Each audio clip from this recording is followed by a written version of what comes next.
Thank you very much for that extraordinary laudatio, which raised so many questions and referred to so many areas in which I have been thinking over the years.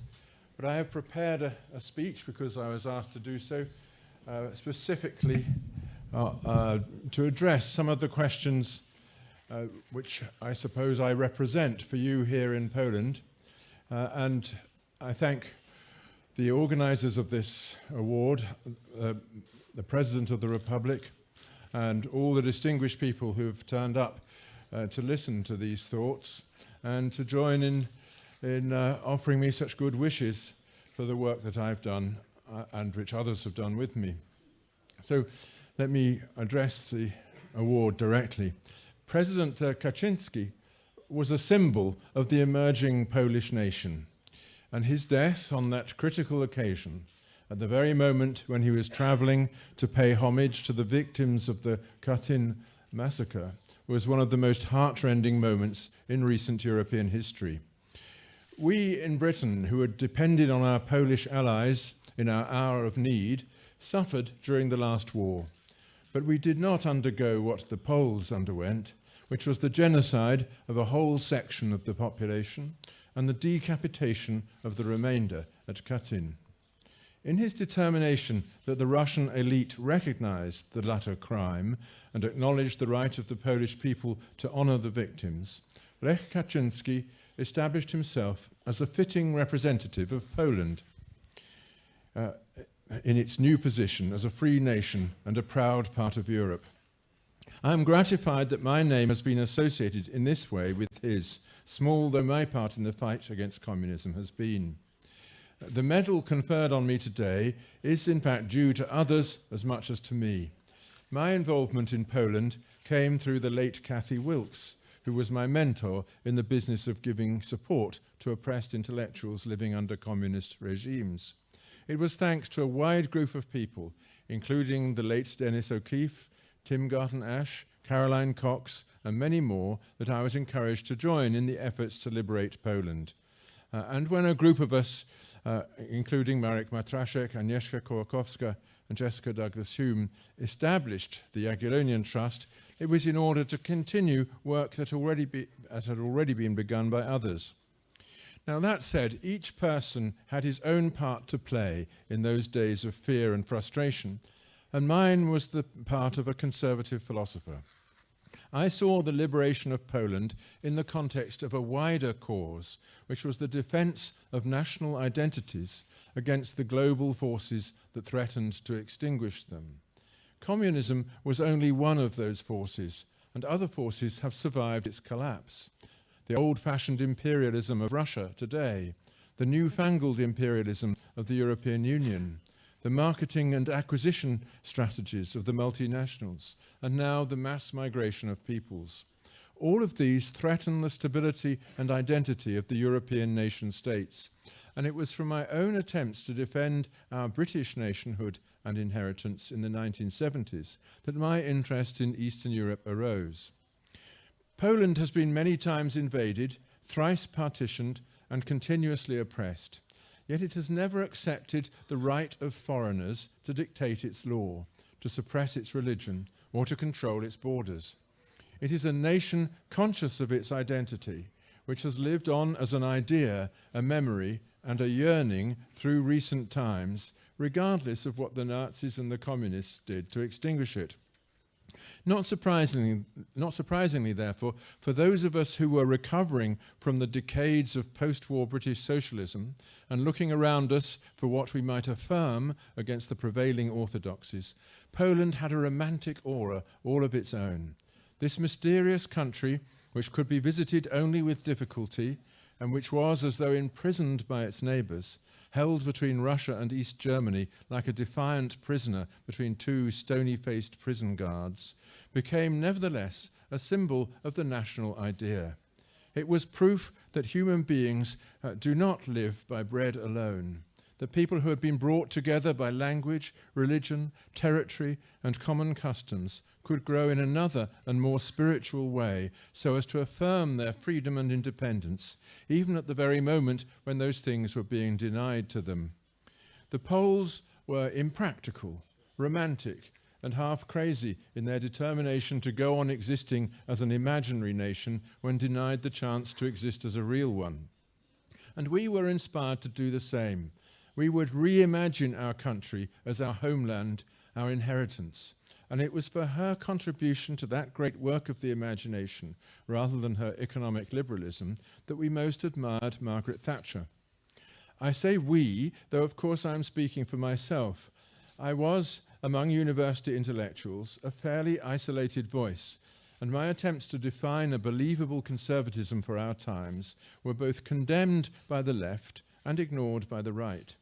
Precisely because I was without power or influence, I spontaneously identified with my East European contemporaries, from whom all power and influence had been forcibly taken away. My first visit to Poland in 1979 was frightening in bringing me face to face with the police state, and the experience of this, both here and in neighbouring Czechoslovakia, had a profound effect on my thinking and also, I believe, on my character. Young Poles today have only dim memories of communism. They hear things from their parents, but their attention is elsewhere.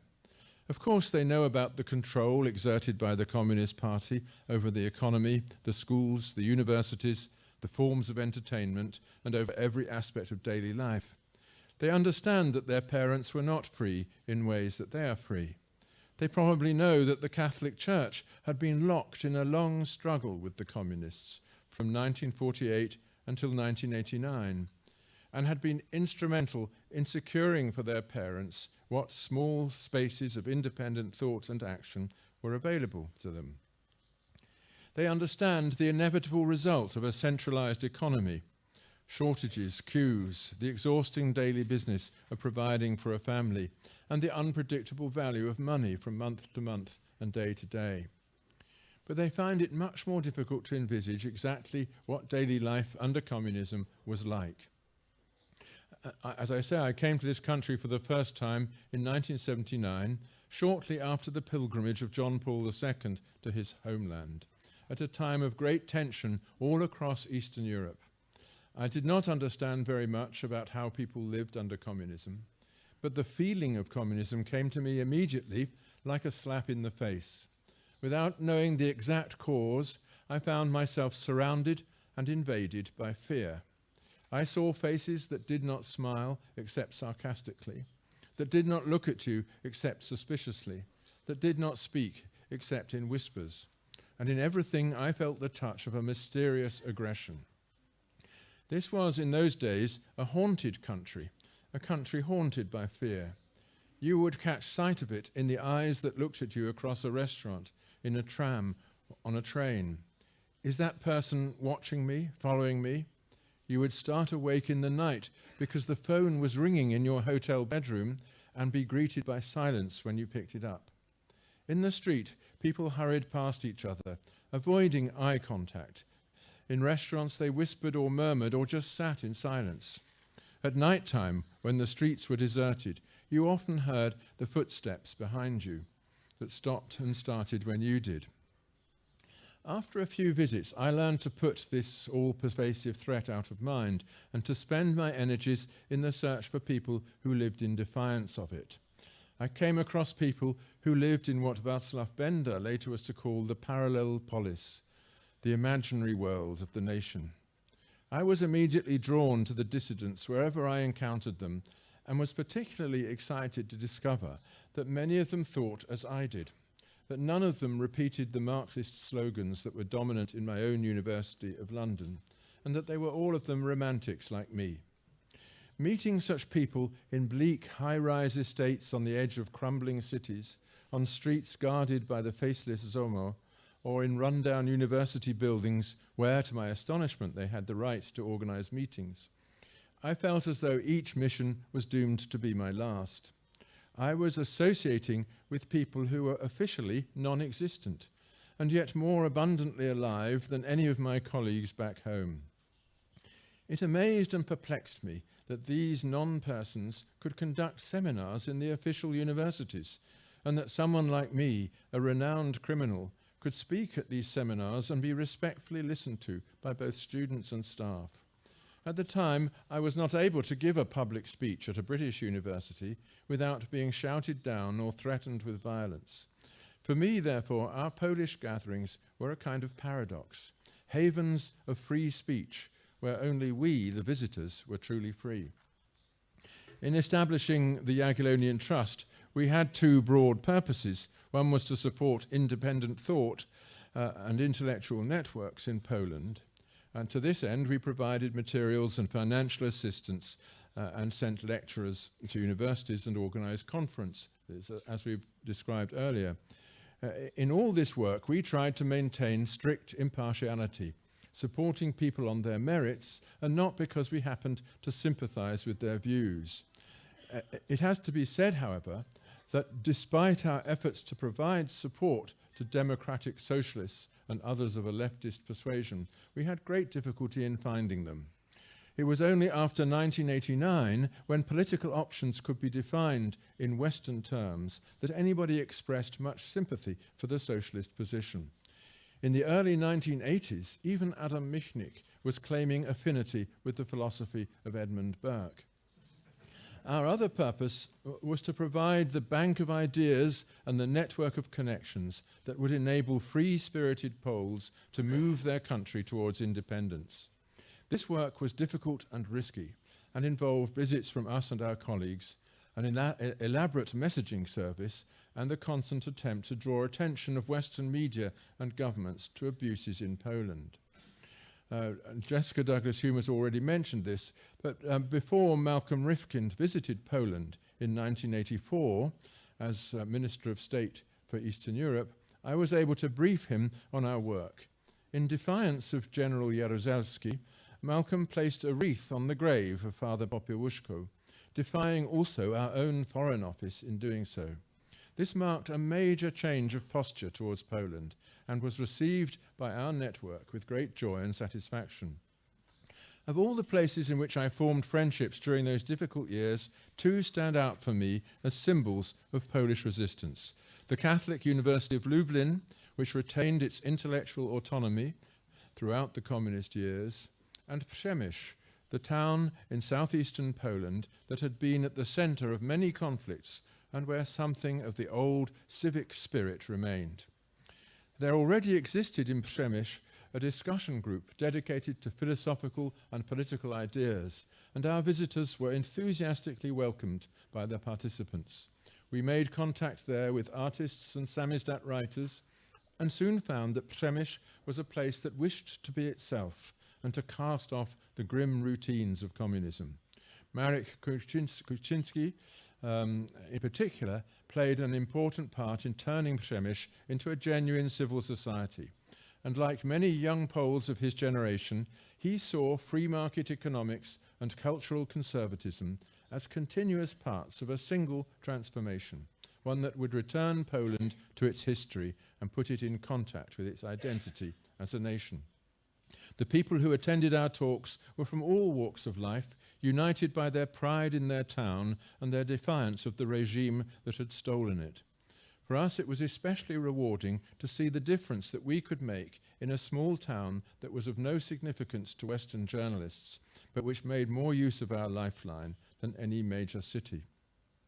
In a provincial town like Przemyśl, where people had lived in defiance of the official distinction between the private life of whispers and the public life of commands, the streets were lively and cheerful, even at night. You could walk in them as you could in London, talking freely to your friend or standing to look about you without attracting the attention of some uniformed figure at the corner. In Warsaw, the prohibitions were evident everywhere, ready to be thrown like a blanket across the smallest spark of human fire. Especially at night was this disturbing. The Warsaw night was not like a London night, or a Warsaw night now, in which the overlapping energies of daytime die one by one to silence. The Warsaw night had an absolute quality. It contained no residue, no dwindling reminder of work and energy. It moved in quickly and quietly to occupy every outpost, every strategic point, with the vigilance of an invading army. And if your meeting in Praga lasted into the night, your walk back to the hotel would have a sudden, clandestine and troubled quality. The parked cars and their motionless occupants were like sleeping monsters that would spring up at the slightest vibration, and the eerie silence in which your footsteps were blurted out like a confession reminded you that you were alone and defenseless in a hostile world. Rather than reminisce about those times, I will just say a little about where we are today. When everything changed in 1989, I was naturally delighted. Like many who had actively opposed communism, I was anxious that the Communist Party should be punished and its leaders put on trial. I saw no reason then that the Nuremberg process should not be revived, and the Poles helped thereby to distance themselves from an unfortunate episode in their history. As time went on, however, and it became increasingly clear that the Communist Party would never pay for its crimes, its principal members having melted away, I began to fear that recriminations and accusations of collaboration would remain to poison the air for the foreseeable future. One thing that nobody in Poland foresaw, I think, was the way in which Western political forces would rush in to fill the political vacuum left by the Communist Party, offering connections, money, and privileges to whoever was willing to adopt their policies for Poland. And many from the old communist networks took advantage of this. Moreover, Poland was encountering an ideology every bit as determined to impose itself as Marxism-Leninism. This ideology, which has found a haven in the institutions of the European Union, speaks the language of human rights, acknowledges no religious authority, and is firmly attached to the left liberal causes of the day. It came as a shock to many Poles to discover that, as far as European officialdom goes, abortion is a human right, so that those opposed to it are not just wrong, but criminal. Further shocks were to come when Poles discovered that a host of pressing issues, from gay marriage to border control, are no longer theirs to decide, since decisions made in the Sejm can be overthrown by foreign judges. And when Martin Schulz, the leftist president of the European Parliament, denounced the recent Polish elections as a coup d'etat and set in motion the process for reviewing and annulling them, the Polish people might well have begun to wonder what remains of the independence for which they fought during the long, hard decade of the 1980s. In this connection, the legacy of the communists is still not fully understood. The Communist Party was not merely the instrument of foreign occupation, it was the military arm of a worldwide attempt at thought control. We in Britain suffered as much from this as you, perhaps more so, since we did not have the reality of communism against which to measure the theory. We too suffered in our universities under an intellectual orthodoxy that told us that the people could not be trusted, that false consciousness was the inevitable result of a capitalist economy, and that only when led by an educated vanguard would the people choose what is right for them. Hence, any election which led to a conservative government was immediately dismissed as a threat to democracy. This posture has survived into our times. Viktor Orbán, twice elected with a two-thirds majority, is for that very reason considered a threat to Hungarian democracy, just as Mrs. Thatcher was a threat to democracy in my country. The Law and Justice Party here in Poland, having had the impertinence to win the first majority government since 1989, is manifestly a threat to democracy. For the threat comes from what the people want, and as everybody on the left knows, they want the wrong things. They want a stable social order, security of property, respect for religion and family, strong defences and secure national borders. In short, they want to repossess themselves of their nation, to be secure in the place that is theirs. And this is the other mistake that the common people make in the eyes of their educated guardians. They define their loyalty and the legitimacy of their government in national terms.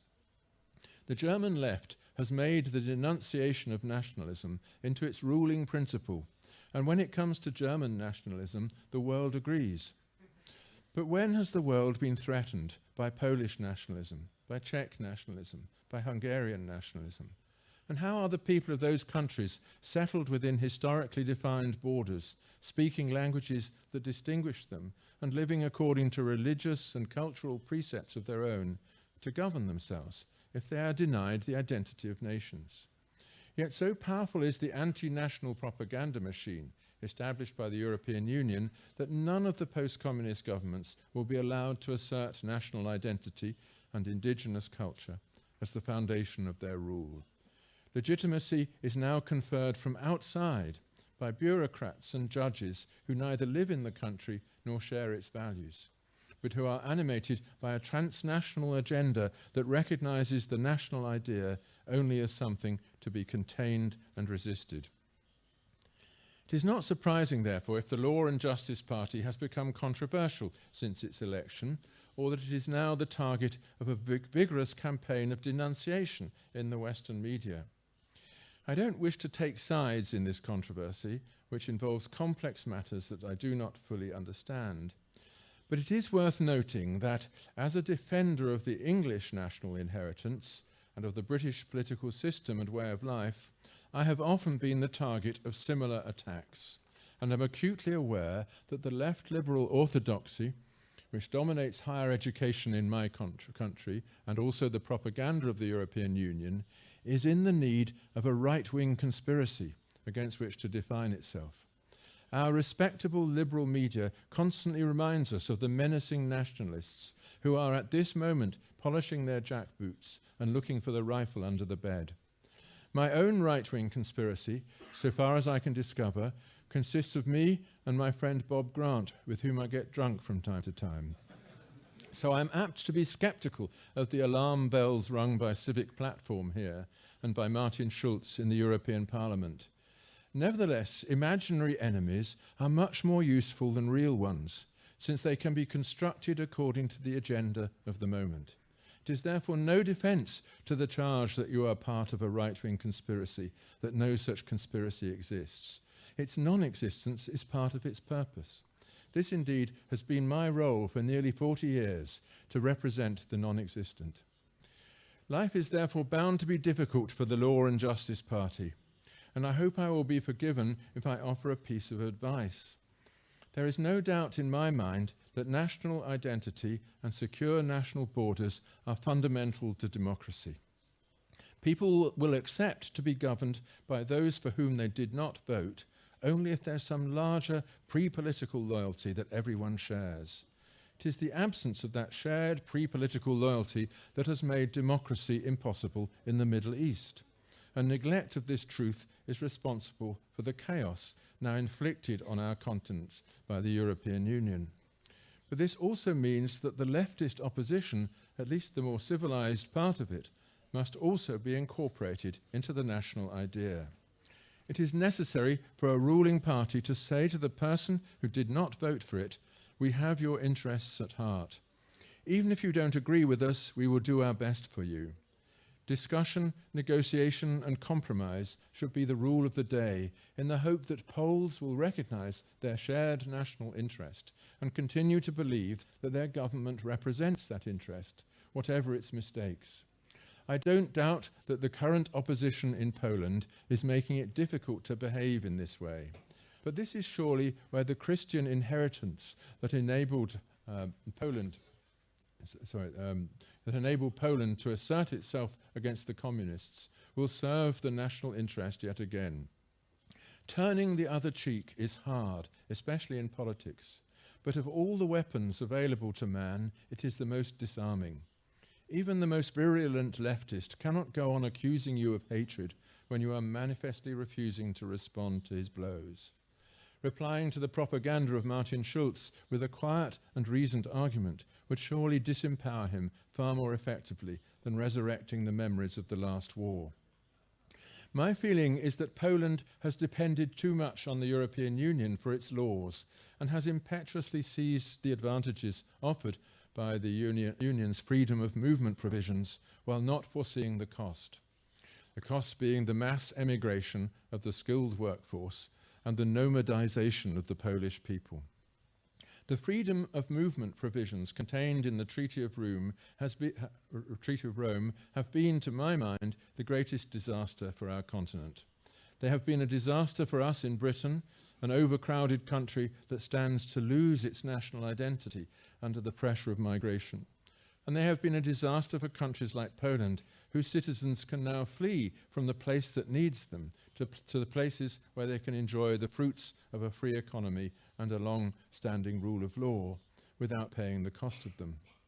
The demographic crisis that Poland now faces, with its qualified middle class and its most energetic young people in permanent or near permanent exile, is matched by the terminal overcrowding suffered by my country, whose infrastructure, schools and health service, whose cities without housing and whose much treasured countryside are all beginning to degrade under the pressure of inward migration.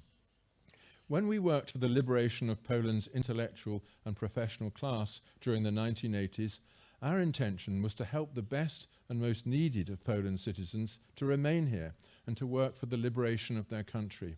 It never occurred to us that we were, thanks to the European Union, working to deprive Poland of the people that the country most needs. Of course, it is impossible to grudge the Poles their new freedoms.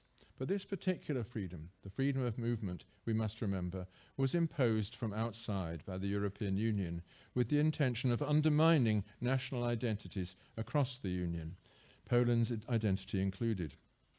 By the same process, Poland's traditional Catholic culture has been brought into sudden and inflammatory contact with the new culture of non-discrimination expressed through the European courts and institutions.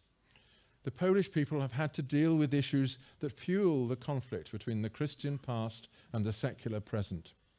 For the moment, thanks to the legacy of Lech Kaczynski, a Conservative party is in office, which has the mandate to reaffirm some of what the Poles have lost in this sudden encounter with the new and disenchanted Europe.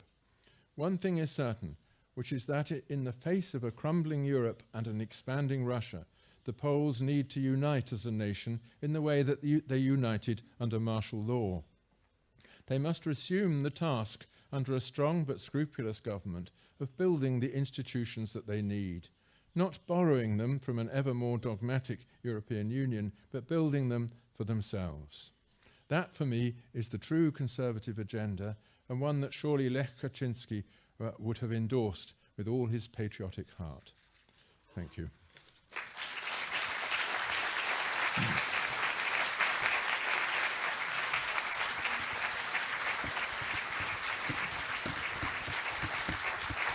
Thank you very much.